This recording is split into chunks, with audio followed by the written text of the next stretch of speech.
Joining the show today is a man that's been well known for a while, yet has only been defined as a pro for a short time. He just completed one of the most impressive performances in Call of Duty Esports history, and it was only his first major event. Simp, thank you so much for joining the Dispatch today.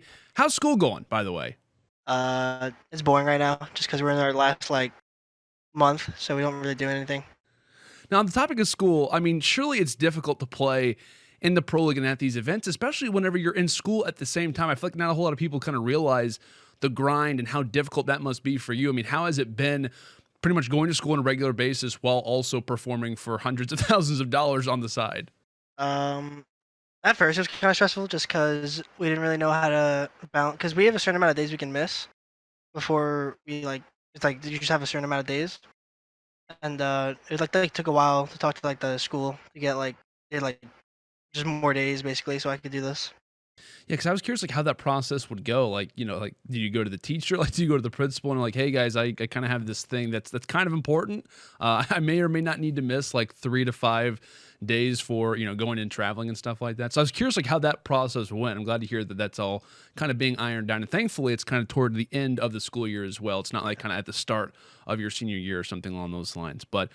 Quickly, I'm going to go back to the beginning of your career a little bit, because I remember first watching you. I think it was like Black Ops 3. I think you were playing in a kind of more of an amateur circuit type, pro leagues, or rather a league pretty much in that instance. How long, though, have you been playing Call of Duty? Competitively or generally? Both, really. I mean, like, when did you start, and then when did you kind of dabble into competitive more? I've generally been playing since Call of Duty 2 or 3, and competitively since Call of Duty Ghosts. I never really took it serious until Black Ops 3. Okay. So, like, were you more like on the side of just like playing public matches? Like, were you kind of involved in like the, like the website scene? Like, were you playing in tournaments online, or were you just kind of more of a casual player? Like, when did that realization for you come in? Like, hey, I'm actually really good at the game. I should maybe be playing, competitively for it. When did that basically happen? Uh, I mean, I only played pubs until the end of Advanced Warfare. Really, that's when I started tournaments. But the realization kind of kicked in at the end of AW or beginning of Black Ops 3 when I actually started winning a lot of stuff. Where it kind of clicked, where it's I could actually do something with this. Okay. Now, your name obviously has been brought up for years. Like, I think ever since kind of toward the middle end of Black Ops 3 is when I started to hear your name kind of be brought out through the ringer mostly. And, people have been constantly tweeting and making Reddit threads asking, is Simp good enough? Is he, is he a top player? Is he really going to become an actual top professional player by the age of 18? I mean, what has this waiting process been like? Because it's fascinating. Really, it's kind of fascinating to follow someone for as long as we have as a community, and to just be kind of waiting for that time where you'd finally turn the age of 18, when you'd finally be able to compete. And I remember talking to Envoy about this here coming into Black Ops 4, because he also kind of had a waiting process. He was playing in AW, pretty much had a 3-year stint where he wasn't allowed to because of the age restriction. But what has this waiting process been like for you? Um, it's honestly it's been hard just because I knew I could be good and I could place good events and do all this stuff, but I wasn't allowed to until I was 18. And it was at a bad time too because the search and destroy community kind of died off right when a year after I started playing, after Black Ops 3. So it was kind of just waiting.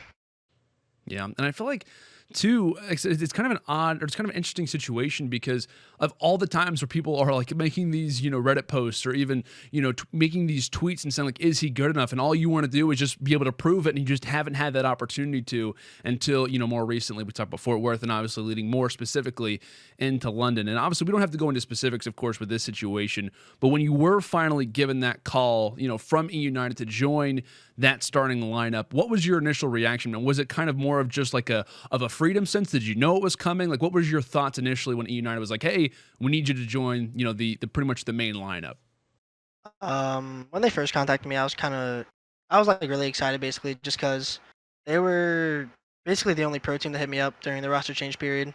So I thought after after Fort Worth, I was gonna have to just keep competing in the AM bracket for the rest of the year, and then after this year, I'd go to the pro scene. But yeah, it was kind of relieving too, just because I was able to become a professional pretty fast. I guess it's probably, like I said, probably relieving. And honestly, it was a really good decision based on the way that London went. Let's go and talk a little bit about CWL London, right? Because you guys came into, in terms of United, into an interesting pool, Pool C. Pretty much every team in this group in particular had recently made changes. I mean, my personal thought for you guys coming into this group is I thought you guys were going to destroy. Like, I really thought it was going to be kind of an easy first one for you guys. Not necessarily easy, but I really thought that you guys were going to top the bracket because of EU's history or United's history with kind of pretty much destroying or pretty much picking apart teams that aren't maybe as prepared as they should be, and with being a new roster that doesn't happen all the time. And I thought that you guys handled roster mania really well in terms of, like, you got some experience pretty much to play in the Pro League with the team on LAN ahead of London. But did you guys have a specific game plan coming into a group composed of new teams like this when you haven't really got a major chance to kind of practice against a lot of these rosters? Um, I mean, we went into it thinking we were going to be the best team in that pool, just because of how new the teams were. Um, we knew that our hardest match was going to be MV, and that our matches would go from hardest to easiest, just because of how the schedule was. So after our MV match, we were like, still thinking the same stuff. Right. So you guys, like I said, lose to Envy. Outside of that, you top the group. Later drop into a very difficult matchup against 100 Thieves in winners round 1. You guys obviously end up, unfortunately losing that particular game, but you come back in the losers bracket going in a very long run to say the least. Yeah. You drop Midnight, drop Reciprocity, Heretics, you get revenge on Envy in the same process, and then take down OG 3-0. What was it like going through that losers bracket run? Because it was like you guys start off with kind of an odd series versus Midnight. I know that Control kind of went a little bit odd for the most part in terms of that particular series, but kind of going on that run, what is it like to be a part of something like that and to be kind of alongside your teammates for a run of that magnitude? Going on a losers bracket run, like the more you play, the better you get as a team during an event. So the Saturday that we got dropped into it, we were still really confident, but we knew our teamwork wasn't really there at the moment. So we lost 200 T3O, even though the maps were kind of close. And then the first two losers matches, they were close as well. After our midnight match, we kind of like woke up and realized like what we were doing wrong and what we needed to fix. And so after that, we played Reciprocity, played them really well, 1-3-1, and then we just continued on to the next day with the same knowledge we had the day before and just went on 3-0s, 3 after 3-0s. I was like, because kind of leading off of that, like you said, you guys went from like a 3-2 to a 3-1 and then just straight 3-0s all the way into the grand final. I mean, when you guys are gearing up for a grand final like that one versus 100 Thieves, like we were talking about, versus a team that you've already played against, with the team who has the players that they do, I mean, at least on paper, very impressive kind of lineup. They obviously have a 1 series advantage over you guys because you have to win 2 in order to claim the entire grand finals. Are you guys still feeding off momentum coming into a matchup like that, or does the scenario pretty much just go blank? Like when you're in a grand final like that, are you guys still kind of in that same momentum feeling, or does everything just kind of shut off and it's like, okay, hey, this is a separate series, this is a separate feeling? What was it like in that moment? I think the momentum definitely carried through. I think we had a little too much just because we started to play really frantic. But we knew in that winners round 1 that the match could have went either way, just because the first and second map were really close.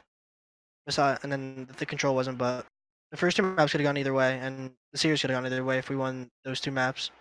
So we knew that going to the grand finals, we could definitely win it, but we just had to be on top of our game. Right. Well, needless to say, Simp, I mean, you put on one incredible performance when it came down to London. I mean, just to run over a few stats, number 6 in overall hardpoint KD with a 1.21. You were first in Search and Destroy with a 1.80. And all of these stats are really impressive as well because of the amount of matches that you played and also in the grand finals versus some of the top teams versus OG, 100T, etc., playing them multiple times.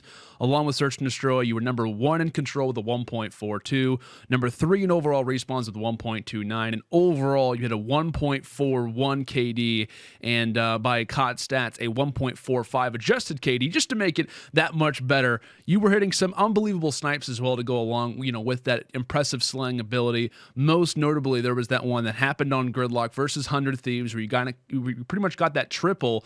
What was it like kind of hearing the crowd at that moment? Because I think that was probably one of the loudest I had heard the London crowd get, is whenever you hit that triple kill pretty much on Gridlock. What was it like hearing that crowd throughout the rest of the tournament and throughout that moment?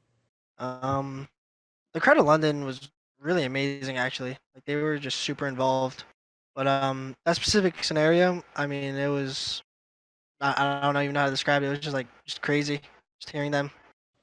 I remember like it pans over to your face and it's like I think Clayster like gets up like points at you and you're just like yeah like that was pretty impressive like while the crowd is just losing their minds like Maven I think nearly exploded in that moment which made it even Yeah. that much better but still man that was incredible that was probably one of my favorite moments of the entire tournament and clearly it was one of the CWL London's favorite moments as well. Now, looking toward the future, like you said, you guys are pretty much hot off a second place finish in London. And I know it stings a little bit, but for the team right now, and I know you guys have a little bit of time before the Pro League, but what's the mentality? What's the feeling like in the E United camp as of this moment? Um, I mean, the feelings are still good. Vibes are still good.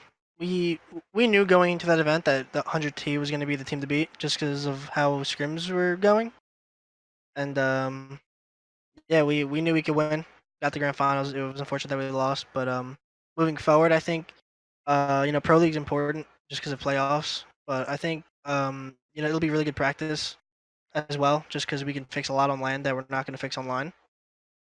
So yeah, vibes are still good. Just getting ready to practice. That's good, man. Well, of course, that was Simp, pro player for E United, hot off a second place finish in his first ever major event. Obviously, Simp, we want to thank you so much for joining us today. No problem.